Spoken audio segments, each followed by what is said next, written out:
What will come in place of question mark in the following equation? নিচের ইকুয়েশনে question মার্কের জায়গায় কত হবে? এবারে এই নিচের ইকুয়েশনটা দেখা যাচ্ছে কত 54 দশমিক দিয়ে জিজ্ঞাসা চিহ্ন, মানে 54 দশমিক কিছু একটা আছে, তারপর আছে 3 প্লাস 543, একদম ছোট ছেলের মতোই অঙ্ক এটা। প্লাস হচ্ছে 5.43 543, আবার এখানে একটা দশমিক, এটাও 543, অনেকে বিভ্রান্ত হয়ে যায়। এটা সমান হচ্ছে 603.26।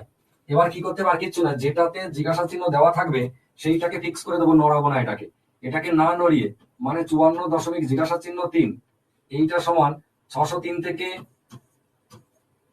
দশমিক 26 মাইনাস 543 আর 5 548.43, এটা বাদ দিয়ে দেবো।